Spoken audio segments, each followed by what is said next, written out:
Hai, kembali lagi di Bukan Editor. Kali ini saya akan membahas berita yang bisa dibilang kendala-kendala yang ada di Flores Timur, yaitu di pelabuhan itu, sekitar pelabuhan. Persoalan porter di pelabuhan.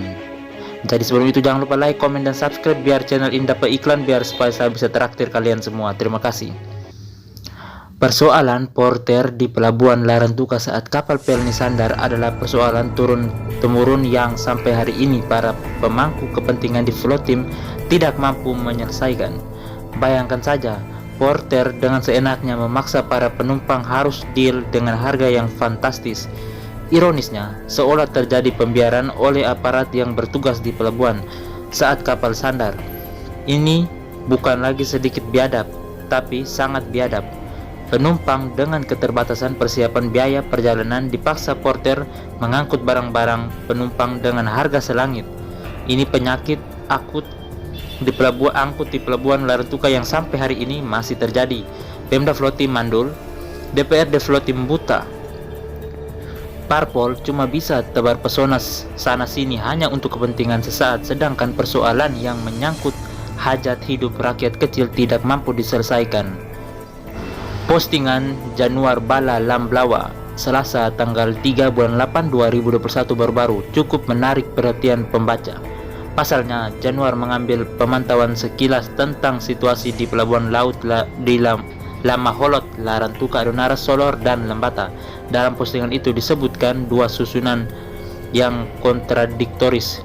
Pelabuhan Larantuka dan Adonara dilihat penuh perilaku buruh pelabuhan yang disebutnya agak biadab, terutama saat kapal Pelni masuk.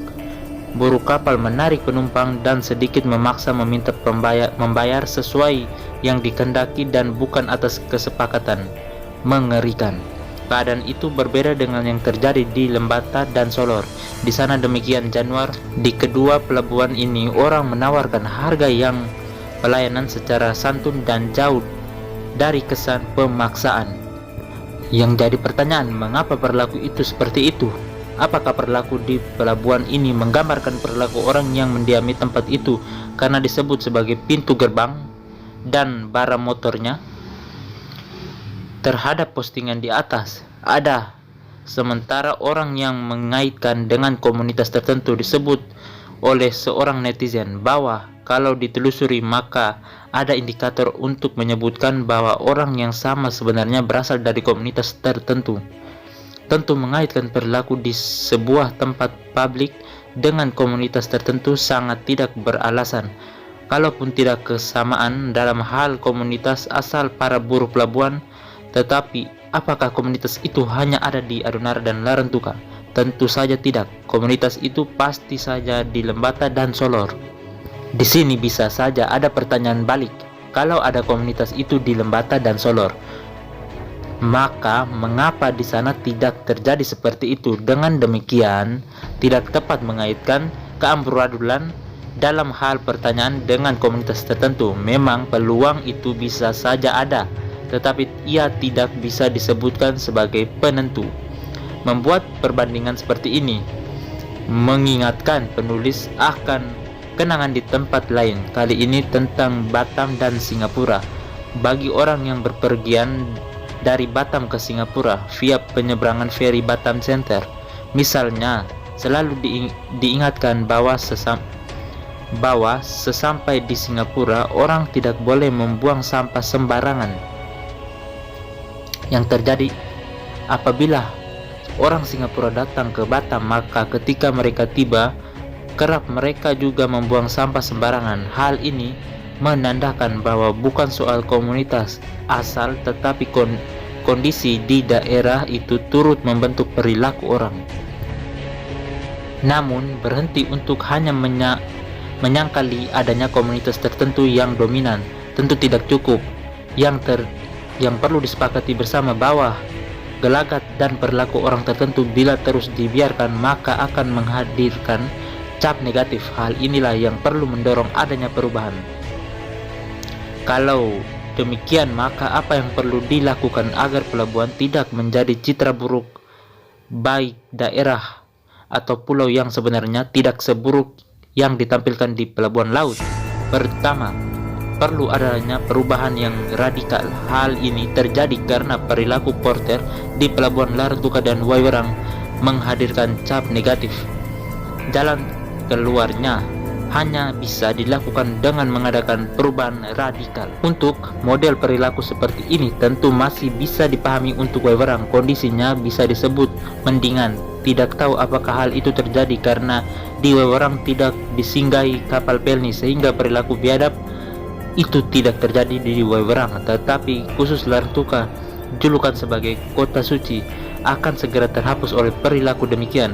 Hal mendorong agar perilaku mencek keanggotaan para pelabuhan di Larantuka dan Wairang secara personal perlu dikenalkan masing-masing dan segera menindak secara pribadi mereka yang melanggar.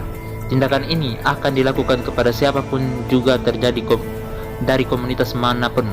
Selagi standar operasional jelas, maka akan mudah mendeteksi perilaku yang lebih tepat disebabkan oleh pribadi yang sama sekali tidak mencerminkan karakter kota apalagi suku. Kedua, adanya perubahan radikal tidak bisa dilepaskan dari tanggung jawab aparat keamanan. Bisa disebutkan bahwa kondisi di pelabuhan Larantuka dan Wairang telah menyalahi kearifan lokal Lamaholot. Orang Lamaholot terkenal santun, sopan, memiliki jiwa pelayan, dan senang membantu. Orang Lamaholot juga terkenal sangat santun terhadap tamu. Tamu selalu dianggap sebagai orang yang harus dilindungi.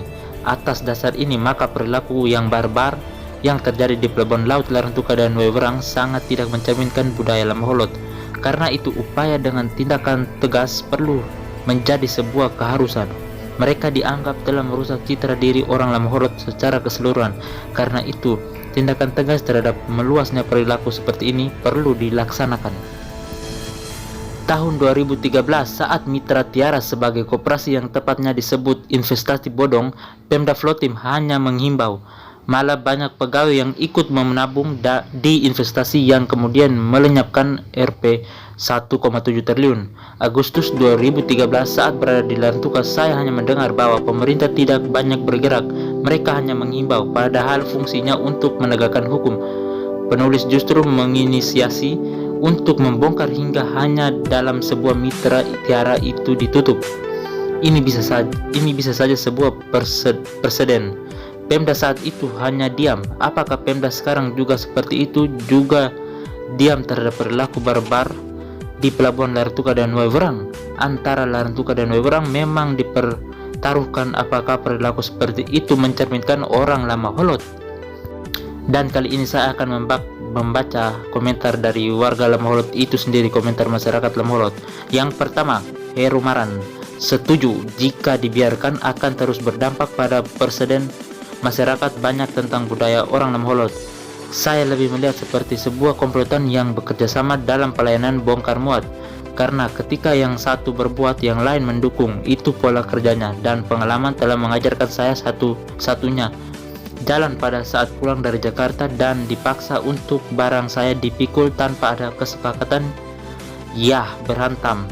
Adu jotos lah solusinya, dan ini sudah berulang-ulang terjadi perkelahian yang melibatkan penumpang dan para buruh.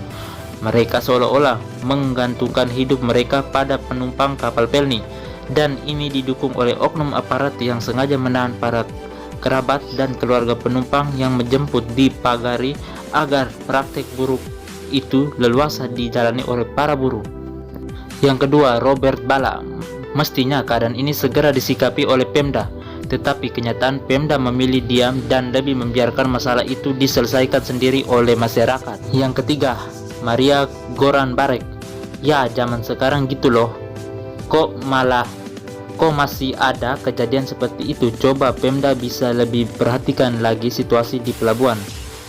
Yang keempat, Kein Demian, herannya ketika ada penjagaan dari petugas polisi, tidak seperti itu pun tetap dibiarkan seolah-olah tidak terjadi apa-apa.